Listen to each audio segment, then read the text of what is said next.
I had to say good morning, good afternoon, good evening.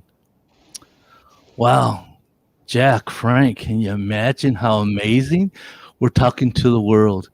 Our friends out here are watching us, and it's just literally all different parts of the world. And that's so humbling to me that they have chosen their time to be with us. And I'm telling you, it's going to be well worth it, people.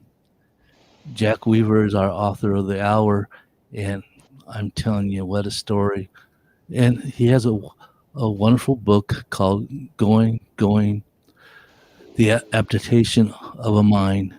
And and I just can't wait till his presentation and we get to learn more about him. But first of all, I just want to thank you guys for being here.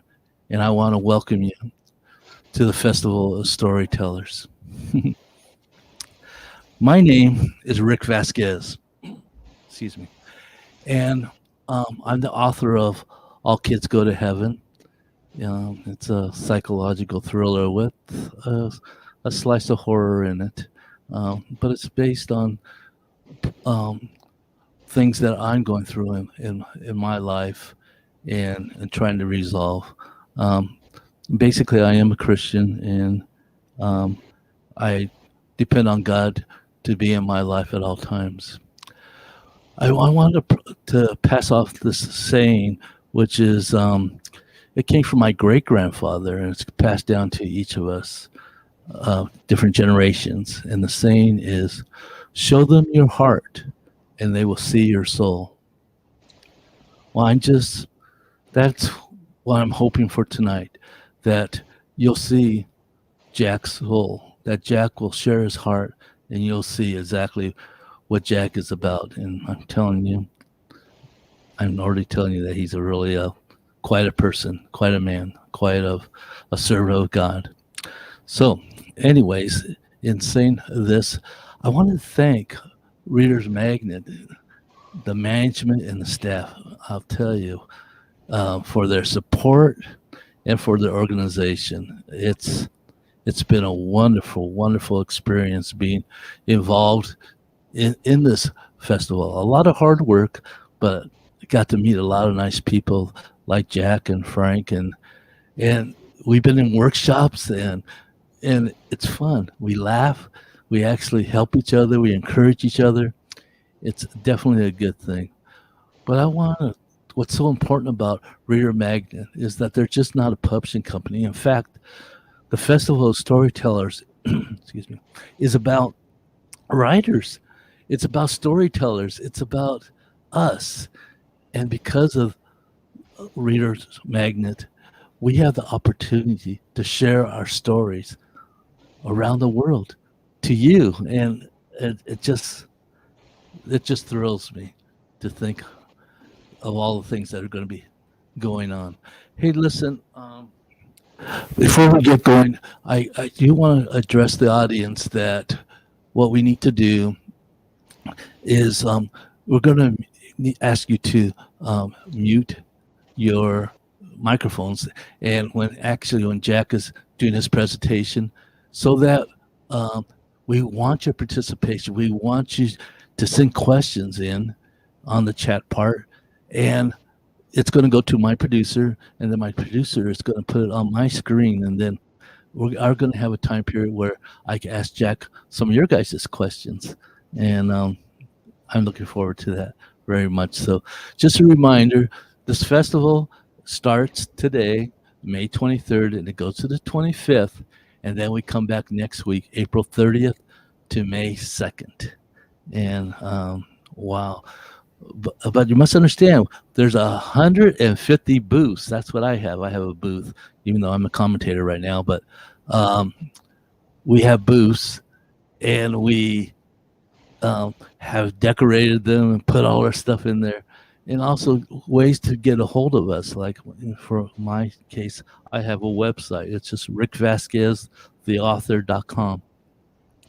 And I have 3 books, as you can see back there, or you can't see, but I have 3 books that are going to be displayed in my booth. And I'm going to be coming on live 4 times throughout this next 2 weeks. and I'm going to be actually talking about each of those books and explaining my heart to you guys. So let's kind of move on a little bit. And hey Frank is our panelist, and he's here to help us. So I just want to make sure that um, I want to introduce Frank to you. Frank, can you introduce yourself and tell us our guests about you? Yes, yeah, I'll just introduce myself, and I'm Frank Heelan, and I've been um, I grew up in New York City, went to Xavier High School, Fordham, NYU, and Columbia University, and I was an educator for most of my life, and and and and was a teacher for 7 years, was a superintendent for 25 years, and also a board member, board president in where I live now in Edison, New Jersey. And the book that I wrote is if you can see it here, Stations of the Risen Christ, Resurrection Meditation. So it's particularly appropriate for the season now between Easter, the resurrection, and Ascension. It's based on the scripture readings of Jesus appearing to the disciples after his resurrection for 40 days to 500 disciples. Okay, that's all. Wow, that's really interesting, Frank. And yes, I'm going to go get that book myself and really read that. It sounds very interesting and very spiritual and uplifting. Um, so, why don't we get to it? And it is my pleasure. Just a little intro here for Jack Weaver. But, I talked to Jack a week ago. Me and him were just chatting, and Jack is now my best friend, which probably says a lot about my life that I have only known him for a couple of hours. However, as I told Jack, because I read his book and I went through a similar experience with my mother, though he's gone through this experience with his wife. But I told him, "Gosh, Jack, I feel like we're Vietnam brothers. I mean, as far as the war goes." Even though I'm too young to be in Vietnam. Actually, I just missed it by a few months, the draft. However, we have survived a war. We have went into a war with a bunch of innocents, and because of God's grace, we got through the war. And so, in a sense, there is definitely a brothership in what he has to say that I know that he's going to reach to a lot of you. And I'm just really anxious about that. So that's the only story that I'm going to tell.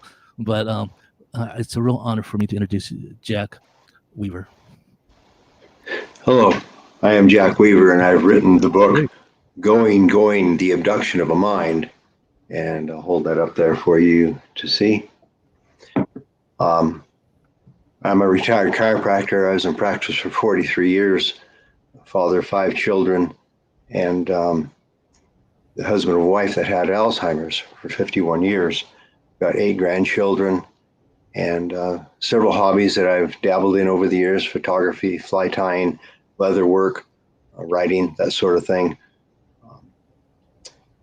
The book Going is, and I'll just read from the fly cover of the book here. Going is a journal of a couple's 15-year journey with Alzheimer's. Every excursion into the unknown of this disease is unique, and author Jack Weaver shares an account that will be different from any other you will read. If you will allow Jack and Janie to become your guides, they will lead you through sunny valleys of hope, into swamps of despair, and up mountains of happiness. You will stop at vistas of grief and relief. You will laugh and cry together. Jack and Janie battle Alzheimer's. Faith bears their fears. Going is about her dementia, their hope, and how they cope. It's all here. Their lives, their love, and their lives. That's beautiful, Jack. Thank you. Oh, keep going. I'm sorry. Listen, I might just fill in, and I might just say, "Hey, good job, yes," or but no, you keep going. I don't mean to interrupt you. No, that's fine. I think that's all I have to say about the book. Perhaps the audience would be interested in a couple of endorsements that were given for the book. You could read a couple of those by way of introduction. From Dr. Malakley, our family doctor. He said, Jack and his wife, Janie, have been my medical patients for many years. In addition to being an excellent writer and caregiver, Jack for many years has been the premier chiropractor in our little town of Redding, California. I'm honored to write this recommendation. I believe this book will become a valuable adjunct to anyone who becomes a caregiver for a family member or friend who develops dementia. This cruel disease robs the patient of something that none of our prescriptions can heal, their mind. Dr. Reaver's insight and personal experience, as well as the highly readable text, make this volume a valuable tool and map for others to use and follow. I would consider this book something more. It's a love story, a story of unconditional love, dedication, spiritual insight, and strength. I can highly recommend this book to healthcare providers, caregivers, and anyone interested in some hints on how to cope with this devastating disease. And what he says is true to the extent that I did want it to be in plain language. I want it to be easily readable text. I tried to declutter it from some of the scientific jargon that's out there that explains all the ins and outs of Alzheimer's disease. There's a host of information regarding the pathophysiology and the epidemiology that really doesn't touch a person practically if you're in the trenches with your loved one fighting this disease. And so with that, I think that's adequate introduction. If you have any questions for me, we can go from there. Oh, Jack, that was great. And that's true.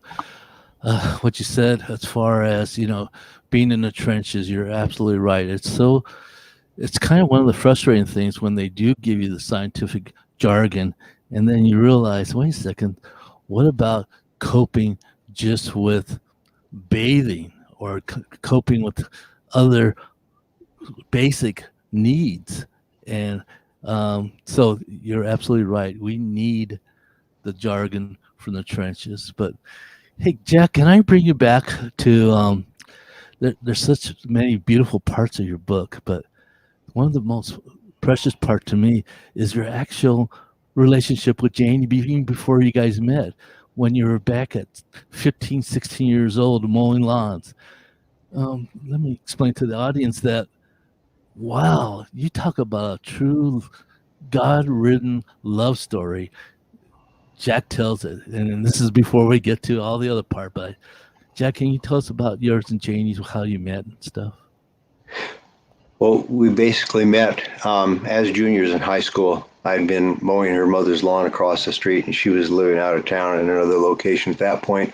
When she returned to town to begin her junior year in high school, I went over to talk about mowing the lawn with her mother on something about the schedule. And I met her there and immediately invited her to go to school with me the next day. I could walk her to school and show her around some of the classes, things of that nature. So it started off with a really good start. We connected right away. We just talked about everything, and we're totally free and open with each other. And I think that was the beginning of everything. And looking back on it, looking at God's providence, she was a very nice young woman. She could have had probably anybody she wanted for a husband, but in God's providence, I think he knew that I would be able to take care of her better than anyone else. So that kind of helped spur me on as we went through the process too, knowing that God had looked down and said, you're the man, and do your job here to take care of your wife, love her as you should. And so that was a comforting thought as I went through the process with her. What are some of the things that you did to cope with this yourself, even personally, just to get through it? And did you have hobbies or whatever?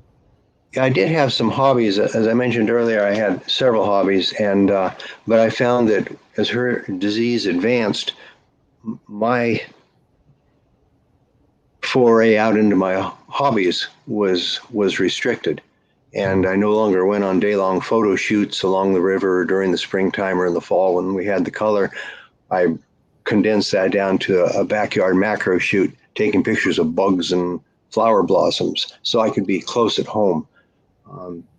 I got more into the woodworking because I was in the back shop just feet away from the house. And so a lot of those went by the wayside. I gave away most of my fishing gear thinking, it's an odd thing when you go through this. At each stage that your wife reaches, you assume that's the new stage and that's where you'll be forever. Objectively, you know it's going to progress and it's going to change, but you don't flow with that. You get stuck there. And so I go, well, I won't be able to go fishing again. So I got rid of all that gear and only to discover that later on that things do change and I would eventually be able to go fishing. But anyway, that's one way I coped with the situation with my hobbies. And it boiled down to me doing leather work in the room right immediately adjacent to her bedroom where she had basically confined herself. She was very fearful of the environment and fearful of people discovering how she had slipped. She was almost fully cognizant of what she was going through during the whole time. It was only during the end that she was unaware, at least as far as I could tell, unaware of her status. And so she protected herself in that way by going in the bedroom with her two dogs, and she would spend much of her time there. So I was in the room right next door doing my leather work, silently, quietly listening and checking in on her frequently. So that helped. Also prayer, going to the Lord with the concerns and the fears and anxiety that I had about how I was going to do what I needed to do. She had many needs, and as her condition worsened, those needs intensified, they became more serious. And over a period of that 15-year time, I learned that one of the main things you need as a caregiver is to be flexible. One day you've got a solution to one of her problems. The very next day, that no longer works. You have to come up with a new solution for that same problem, or maybe that problem has morphed into something different, and you have to have a new solution to meet that need. So prayer and my hobbies and writing. I'd done some writing over the years. It was never to bare my soul or to investigate my feelings in a matter, really. I was surprised to find out that I'm actually quite an emotional person as I began to write, and friends and relatives, caregivers would read some of the pieces that I'd written about some of the situations that we were going through, and they were quite pleased with what they read, and that became a real outlet for me. If I could put my thoughts and my feelings on paper and describe a situation we had just gone through, it would help alleviate some of the tension and anxiety from that. It's like it got it out of my mind where it just kind of swirled around, bouncing around my cranium. It got it out on paper in words and sentences and paragraphs. It was objective, it was black and white, and I was able to deal with it better. How do you think the dogs, you mentioned your wife would go into the room with the two dogs. How do they help a person with Alzheimer's? Yeah, the dogs helped a lot, particularly in her case, because she was a dog lover from the beginning. When she was a child in 4-H, she raised a golden retriever to become a seeing eye dog, and she just always had dogs in her lives and in her life, and of course in our marriage. Then we always had dogs. If a dog would pass on, like within hours, we had to get a new dog. And so she had the Australian Shepherd that she loved. And we decided, because that dog was not really connecting with people as much as we would like, and it needed to connect with my wife better, we got another dog to stimulate a little competition. So we got a Pomeranian through an adoption situation. Put him in the mix, and they were real companions for her. And she would talk to them like people, like friends. And so it was just a real distraction for her. And it was satisfying to her to have that. And So I'm glad that we did that. Mhm. Hey, Jack, I have a question for you.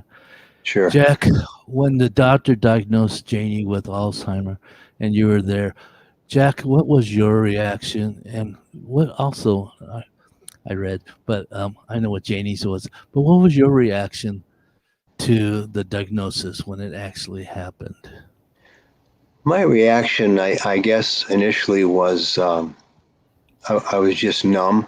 I was dull to the information. I heard the words, and I had trouble applying them to our life and to my wife. The other side of that same coin, we had seen evidence of her slipping. We had seen difficulties. Um, she sat down one day to do a little sewing project, and she was stuck. She just stared at her sewing machine. She did not know how to thread it. She'd been threading the sewing machine since age 8. So I knew something was up, and she did too. And so then we sought out some evaluation to see what was going on. We didn't want to jump at any diagnosis right away. The diagnosis of Alzheimer's is a devastating diagnosis to receive. And so we talked to the general practitioner first. They referred for lab tests. We did some genetic testing, and she had several of the genetic markers for the disease.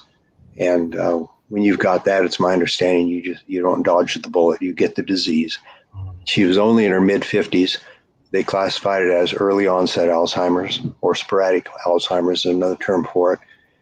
And so on the other hand, then I wasn't really that surprised to hear that diagnosis. But then my mind, my emotions, my heart just froze and it stopped as I thought, well, what does that mean on a practical basis? What do we do now? And so I knew that stress could precipitate uncomfortable situations for her. She could be thinking clearly and moving along smoothly through life. And if a lot of stress was heaped on her suddenly, those filters that she had built in and those defenses to be able to cope would just dissipate immediately. And she would be in pretty much disconnected with where she was and what she needed to be doing. So I became the stress police. And it was my job to ferret out all possible stressors in our life and eliminate them as much as possible. That's So that's pretty How much did my it response. help her as a chiropractor that you as a chiropractor had to take care of your wife for such an extended period of time? I didn't hear the first part of the question. Would you please read? With being a professional chiropractor, how did that help you in taking care of your wife over an extended period of time? Okay, yes, that was helpful to the extent that over the years I've had many patients that had slipped into dementia, and I saw that progression somewhat between office visits. And then family members would come in with them, and we would discuss what they might be going through.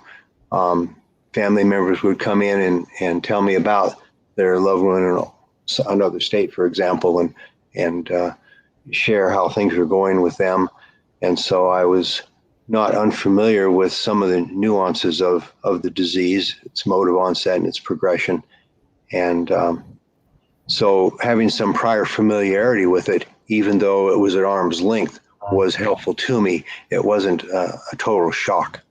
I was limited a little bit in my ability to handle it because as a professional, always doing a little research and things like that into scientific aspects of health and healing. I, of course, wanted to jump right into it and find out, okay, how do I fix my wife? And she made me promise right from the beginning. She said, and don't you spend your life researching about Alzheimer's. It's worthless. You know there's no good end to it. Let's just ride it out and let it go. And I don't want you to be spending your time doing that. And I promised her that. So all along the whole course, I was flying blind, partly a total instrumentation type of flight because I did not have access to information to cue me up ahead of time about what we might be seeing around the next corner. Just kind of faced it day by day. And so that limited me a little bit, but the Lord is with us and he gave ideas when I needed to have ideas, when I needed to be flexible, when I needed exercise a little ingenuity in how to get certain things done. So I hope that answers your question. Hey, Jack. I'm sorry, but I gotta have you say how Janie handled her diagnosis, because it's amazing, and you wrote about it in there, and I mean you talked about it. What was her reaction about getting the disease itself, the ailment? What did she Her have to say reaction about was really remarkable, and even though that also didn't surprise me, because I knew her something of her theological training that she'd received by sitting in church for years. She was saved at age 8, and so I suspected what her attitude might be, but to hear the actual words come out of her mouth was it was encouraging. It was not a shock, but it was a definite taste of, I guess you could call, theological reality. She said, she paused, thought it over. You could see her mulling it over her mind. She said, "Well, God didn't have to save me, but He did. So He can do anything He wants with my life. So I guess if He wants me to have Alzheimer's, then I'll just have Alzheimer's." And it was a conclusion that she came to. It was a considered conclusion. She always thought things through very logically, and she was a survivor type personality. She was getting herself ready for the journey that she knew she must undertake. And that was her mindset going into it. And sometimes I reflect back on it and I think, well, that might be part of the reason that she was able to be at peace so much through the entirety of her condition.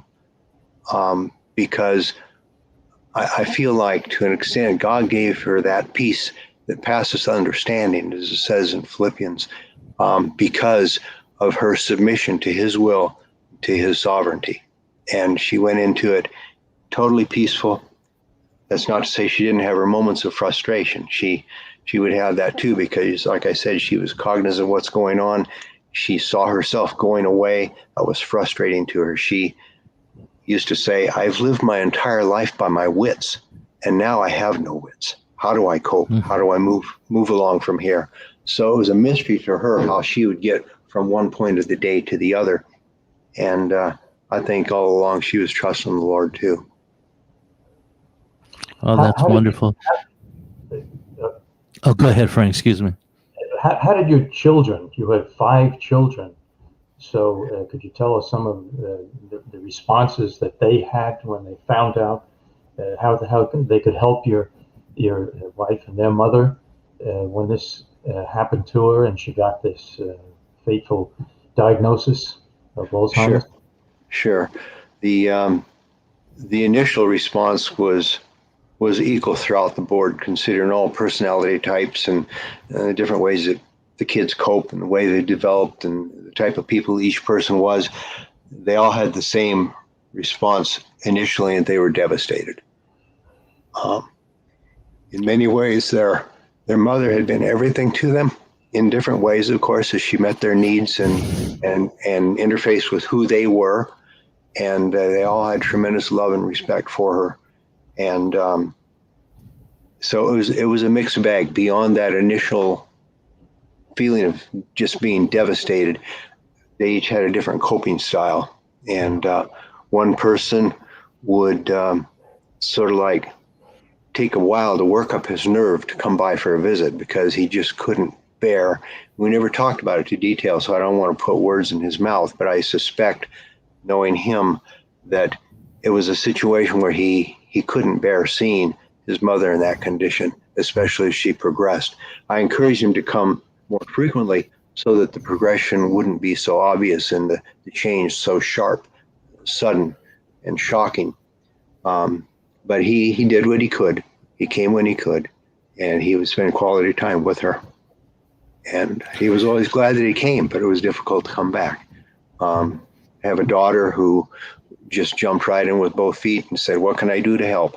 And she was just right there going for it. Another daughter also, same mindset. She had a life in Los Angeles, and she quit her job and moved up to help with her mother. And So they all had good, eventually, I would say they all had a healthy response to it, but initially it was hard to accept, and it took them a while to work through it and get to the point where they could function as they needed to as the son or daughter of a mother with Alzheimer's. Oh yes, that is really beautiful, Jack. And you really don't, in your book, you really do spend the time in your book about yours and Janie's relationship, and you do mention your kids, and you could tell the love of your kids. And actually, I have a daughter named Celeste, by the way, too. Oh. but in moving along, Jack, I know in my case, and I'm sure in your case, you didn't realize how much your life was going to change from the very first diagnosis. And it brings me to that I got to ask you to share this because it's so typical and so real and so scary. But can you tell us about your chapter about the jungle and what that actually meant to you? Yeah, the jungle. That was a fun one to write, not so fun to experience. But and I'm glad the Lord gave me the idea to write that one because it adds a touch of humor to the book, a little lightheartedness. I've got several that have that in there, and I should probably pause and take a little break. I'll come back to this if I remember where we started. But I want people to know that it is not a downer.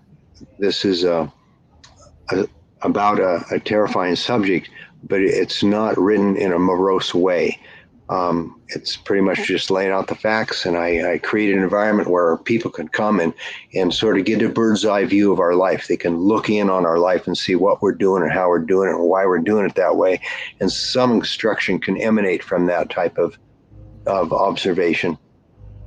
And so it's not a sad tale. It's got a lot of positiveness in it, and the ultimate underlying thread of the story is there is hope.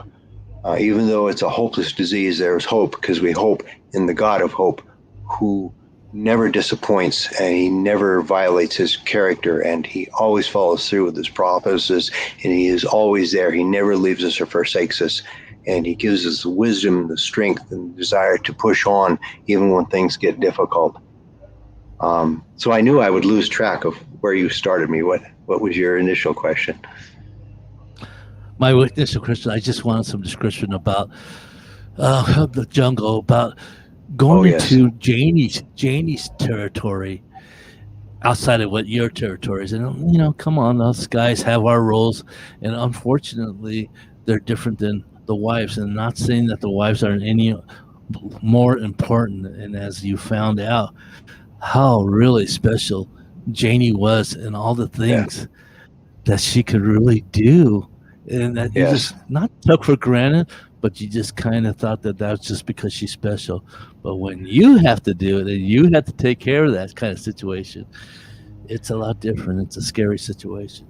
Yeah, the particular one you're talking about is when I was it's a jungle out there, going into the kitchen, and everything was just so disorienting and unfamiliar and not my territory, and a culture shock. And it's like being airdropped into a foreign country where everybody spoke a different language, and you don't know where you are, or how to get where you need to go, or even where you need to go. It was just a real eye opener as to what she had done her entire life. She made it seem so simple, and I'm suddenly thrust into being the chief cook and bottle washer, and there were a lot of surprises along the way.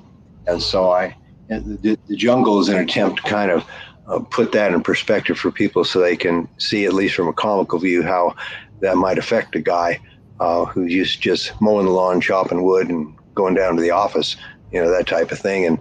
And there was this whole world that she was engulfed in every day of her life. She was a stay-at-home mom, raised the children, and did everything. And now suddenly I looked around and realized all that stuff wasn't getting done, and somebody needed to do it. And I looked around and it was me. So anyway, thanks for bringing that up. Jack, when did you decide to write the book and of going, the abduction of the mind? When did I you decided, decide to write it, and why? Just to get yeah, into the why and the when is pretty much the same. When I decided to do it and why I decided to do it was just because of external pressures. They were articles, essays, vignettes that I had written that were helpful for me to cope with the situation. And I would share one of the caregivers, for example, after the morning bath, and they would read it and they had some positive things to say, and share it with a friend, email it to someone. Uh, and read it to family members, and they were all very pleased to read it. And they said things like, "Well, that's poignant." They said things like, "That touches my heart," or "It shows me your soul," or, you know, really, that's one of the things that led me to finally realize that I was an emotional person. Here I was expressing emotion without saying I was sad. Obviously, I was sad, but I was able to express it in a way that seemed to touch people. And so the mantra became, write a book, write a book, write a book, put it in a book, put it in a book. And I'm going, I don't want to do that. Um, and I mentioned in my introduction that we were a private family, and we basically kept to ourselves, shared information on a limited basis with friends and extended family, but we basically lived our own life without bothering anybody. And it seemed incongruous to suddenly shift gears and go into the mode of telling everybody everything about this horrible disease in our life. And I was faced with the responsibility that I had, because so many people had read some of what I've written and pronounced it encouraging, said that they got a lot out of it. People that didn't even have a person with Alzheimer's in their life could make application across the board to other situations. And they were encouraged by what I'd written. And so I thought, well, why should I keep that from people? The New Testament says we're to glorify God, and it says that we're to encourage one another and edify one another. And how could I do either of those if I just sat on this information and didn't share it? Even though some of it would be embarrassing to my wife, some of it would probably be embarrassing to me, to show our weaknesses, show our deficits. It needed to be there because I don't know about you, but if I see somebody do a hard thing and then I know I'm up next, I can look at it and go, well, they made it, then I can probably make it. And so I just thought it is necessary. It needs to be done for any encouragement and value that may be there, and for an opportunity to give God the glory for bringing us through it. Oh, that's so true, and that's what people too need to understand is that some of the phases, or one of the phases, or in the phases, it's very hard on them to be around people because, I think there's a part inside of them that they recognize you, but they just can't know why they recognize you. And so when friends who are, coming to visit and thinking they get help and everything, you have to really bring that down so that Janie and other people actually can feel secure and confident and happy. That's the goal, to give Yeah, them a bit of happiness. And right. so that does change it from you. You sound like prior to this, all you're pretty much involved with your church and friends and clients, and now you find yourself really there for your wife, and that's the Correct. hard part, and that's what you did so wonderfully, Jack. I think the most important thing, and what's so valuable about people coming to visit, even if they come to visit and they just sit there with my wife, she has nothing to say, they have nothing to say, whatever, just being there in the room, that type of thing lends credence to the fact that they are people. So many people I've heard over the years, when somebody gets Alzheimer's or they have a stroke and a secondary dementia that develops as a result of that, their comment is, well, they're not here anymore. They're gone. No, they're not gone. They are here. And you can't ever give up on that. You need to hold that in your mind every day, no matter what you're going through, no matter what stage or phase you're in. You need to believe in your heart and in your mind and your soul that that person you love is still here on some level, even though they may be speaking gibberish, and even though they're totally disconnected from the kind of person they used to be. Inside, the core of the person as God created is still there. It just has trouble expressing itself, and it has trouble interpreting their surroundings. And so I made a point to never talk about Janie in front of Janie. If I needed to talk about her condition or whatever, it would be without her present. Don't treat Alzheimer's patients like they're a piece of furniture. They're people. They have a soul and a heart, and there's part of their mind that still understands. And I could see that several times. I don't have time to give examples now, but in one of my chapters of my book, I gave several examples of how she would just break through from time to time. That you'd be going on this one level thinking, well, she can't do anything. And she looks over and goes, oh, baby wipes. What are those here for? What are we using those for? And reading, actual reading when she hasn't read for months. And then her sense of humor breaks through. The old sense of humor that she had. And so they are there. You just need to look for them.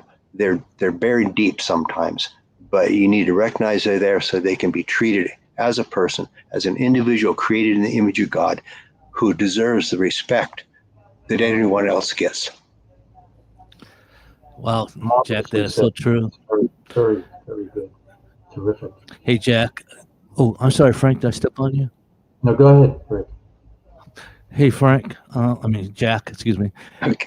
Hey, Jack, I know we're running out of time here, and we really do got to let the audience get a little bit in, but I got to tell the audience about the part in your book where this is the kind of man that Jack really is. He bought a big home in Redding, California for his family, and because they were economically doing better. And so he does. And unfortunately, because of the stage that his wife was in, she felt lost. She didn't feel that this was her house. It was, and so what does Jack do? He goes to a house that they used to live in, and Janie decorated. Janie knew every bit of that house, and he traded his house for that house. I mean, the economic value was totally different, and yet he really gave that up for his wife. Excuse me. He really gave that up for his wife, and that's the kind of man he really is. And that's the kind of person, not just men, guys, it's women too, that's how you had to deal with the disease. And so thank you very much, Jack, for just being the man you are, for being a demonstrator of love for both God and for your wife and for the whole situation. Listen, I'm sorry, but we got to turn this over right now to the audience. I'm sure they have some questions for you, Jack. And unless you have something, Jack, that you really want to say, and I'm sorry. No, but go ahead. I would just pause to say thank you for all those kind words. Thank you both for the interview today and the chance to be involved with the ReadersMagnet's Festival of Storytellers. I appreciate that. Thank you. And your Thank you very website, much, Jack. Website? I do have a website. Yes, it's posted in my booth. I think the title is goingwithalzheimers.com. And I also have I have a Facebook page for the book located in my booth as well. Thank you. Okay, thank you. And you're also at like Amazon bookstores, right? Where they could buy them. Yes, they're on Amazon, and I also posted three videos on my booth site here at the fair to give small readings and a little introduction to the book that might not have been able to be covered in today's interview. I see. So why don't we see if we could get a question from the audience and see if you could, I'm sure you impacted them as you impacted us all. But our producer, do we have any questions for Jack? Okay, so I do.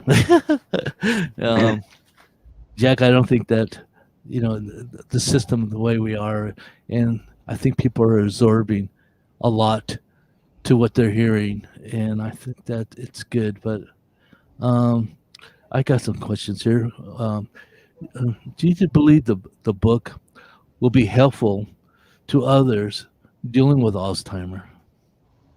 Yeah, I believe it would be, and that's why I went to the trouble to put it together and put it in book form. I think it'll be helpful in the form of encouragement.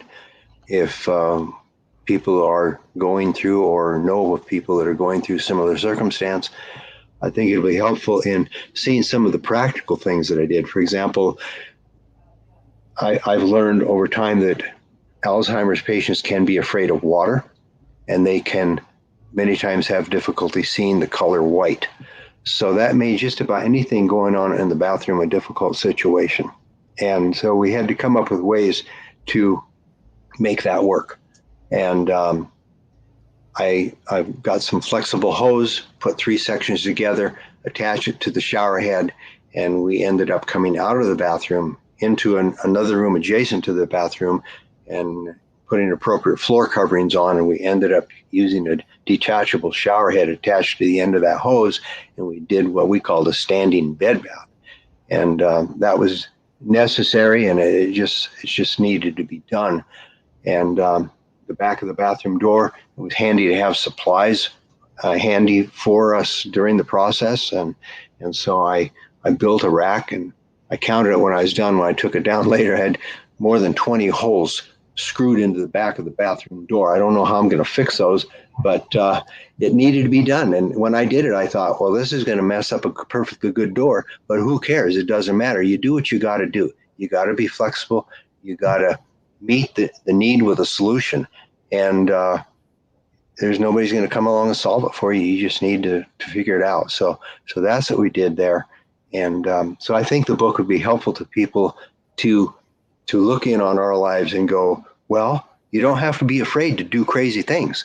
I know one party was talking to me, his wife had a friend in the mirror like my wife did, only his wife found her friend to be intimidating and fearful. And like, well, what do I do? And, I might have shocked him. I said, spray paint the mirrors. I mean, whatever you need to do, you do in order to do what you need to do, basically. And so I would hope that it would be helpful to the extent that people could look in and see how we face some of our problems head on, and you just do it. Did you stay, you would indicate you were mostly in the house, of course, but did you go out any place beyond the house, or is it more you're in the house and it's very difficult to get out, almost like the pandemic? Or yeah. We did go out frequently towards the early part of disease, and we both knew that light exercise like walking was good for Alzheimer's situations. So we would go for about a 2-mile walk every day, sometimes 2 or 3 times a day. And but as she progressed, that became a problem. And so she just slowly, as she withdrew, she just slowly developed a smaller world. And in fact, I wrote an article in one of the chapters in the book. It's called "It's a Small World." It describes how our world, her world, shrank, and how it was really okay because, and I give the reasons why that worked out all right, but that we did get out of the house, but when she became fearful, she wouldn't even go out and swing in the swing that I built for her. By the time I got it constructed, when I started with the idea, she'd go, "Oh, great, that'd be really wonderful." By the time I was done, 4 or 5 weeks later, building the swing set, putting some ground cover on and making the area inviting, she was afraid to go outside and sit in it. And so the fears kept her in her room. And that was pretty much her world. And she didn't mind. She didn't feel restricted. She didn't feel like she's confined. She didn't feel like, oh no, I'm a prisoner. She was totally happy there. And just give her a nice bedroom with 2 dogs and she is good to go. Great. I know, Jack, and that's really true. But there's sides too that are very combative. They're very even when they could express themselves, that didn't make much sense, except for that they did have an opinion and they didn't like everybody making all the decisions for them. They still wanted to be a real person. This is in a little bit earlier stages type of thing. But I know in my mom's situation, she became pretty combative, and once in a while you got a good punch in the stomach from her. Yeah. You're all assaulted and everything, but it's just the way they I are. don't want to paint an untrue positive picture that 100%. There were those moments, and part of the way I coped with that was to let her just make as many decisions as I could let her make. As long as she was still safe, I would let her make the decision. And so we let some pretty funny things happen just because that was her choice. And I thought, it doesn't hurt anybody. It's not normal, but that's all right. Her condition brought her to a point where she was not normal. And I think one of the worst things that a person can do when being a caregiver for someone with this disease is to try to make them be other than who they are. They are at that moment in a compromised state. They can't think well. They can't reason as they need to. They come to wrong conclusions. You have to let them do that. As you let them be a person, be their own person, that's part of it. But it just has to sort of unfold as it does, and you accept them as the person who goes into the yard and pulls the bushes out of the ground. You don't say, no, that's not what we do. No, don't do that. You don't correct them because they don't learn anything. You can't teach them anything. Their condition does not allow it. So you just have to let them be, and you live with the consequences and kind of keep things cleaned up and just go with the flow, sort of. Oh, that's Sounds like it would so. make a great movie too. Well, it's funny. Several people have said, "Oh my goodness, this would be a great Hallmark movie," and well, maybe it would if you cast it properly and everything. But especially my second volume is in editing now. I haven't come up with the title yet, but it basically focuses on the last year of her life, and there are moments of reflection during that 1 year where I reflect into the past, but mostly it's real time. And when you combine the two volumes together, there might be a possibility for that type of thing, but I'm not pursuing it. Just doing what I'm doing here today is nerve-wracking enough.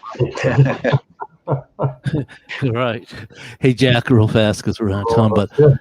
Jack, how did you survive? I mean, after Janie got taken to heaven, what happened? What happened to Jack? Because you are still alive. What happened to you? Well, what happened is I realized, just as you said, I was still alive. You don't feel like you are at first. You feel like you died at the same time. And I remember right after she passed, a vehicle drove down our street, and I'm going, "What are you doing? Where are you going? How can you have this life? Don't you know my wife just died? The world has stopped. What's wrong with you?" And I realized that was not rational, but that was my gut reaction. And I thought that my life should also stop because hers stopped. But I realized hers continued on into eternity, and she's experienced the perfect life now. And I'm left here with the dregs of our culture and society and this world system. And it's my job to make the best of it that I can. I looked at several things to kind of just slap myself alongside the face and wake myself up and get myself going. It would be easy to just curl up in a ball and mourn forever. I've heard of people that have been kind of caught in that mode. And I didn't want that to be. I looked at my grandkids and I thought, I have an obligation to them to not be the weepy little grandpa in the corner. And I had an obligation to Janie. She would want me to move on and be happy. And I had an obligation more than that to God, because he had a plan for my life before we got married. He had a plan for us as a couple while still maintaining individual plans for each of our life. And he had a plan for me as a single person after our coupleness, if you could say, was no more. And I had an obligation to move on. I was really not yet dead. I did have further life remaining. How much, I don't know, but I should be about doing his will and serving him and doing things he would want me to do, things he has prepared in advance for me to do, things that he has equipped me to do. And I would be totally worthless if I just did nothing. So I read several books, and it occurred to me that I might be able to help others beyond the book. So I took some chaplaincy courses and I became an ordained chaplain. And I plan on working in the healthcare field side of things, maybe in the area of hospice eventually, to help out as much as I can in that area. I think now my experience gives me some additional credentials on that. but I did, sort of like writing the book, I did it out of a sense of obligation, and I'm moving on out of a sense of obligation. And once I started taking those steps, it became easier. It's like when a little toddler's learning to walk. First it's one step and they fall down, then it's 2 or 3 or 4. Next thing you know, they're riding a bike. So that has had kind of progressed with me too. And in my chaplaincy course, one of the teachers was talking about how you can relate to a person after a loss. And they said, it helps sometimes to explain to the person who's experiencing the grief and the loss that their loved one has just changed their locations. They have moved from a position of presence with them to a position of a precious memory. And that just, I don't know, that was the final straw that just caused me to go, aha.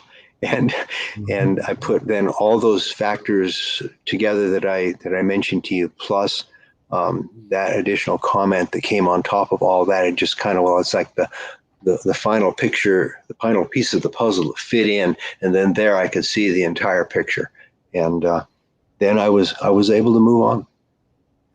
I think it's a tremendous love story with you and your wife, and also I just mentioned there's always the hope of the resurrection to come, that when Christ said we'll be like angels. So I'm sure your wife is ahead of us all. Yeah, she's happy ahead of time. Right. Yeah. Jesus, death, where is your sting? Exactly. Yeah, we don't grieve as others do. Right. Yeah. That's the whole point too, that grieving is different for each other. I have a brother that absolutely loved my mom, but his grieving process is totally different than my process.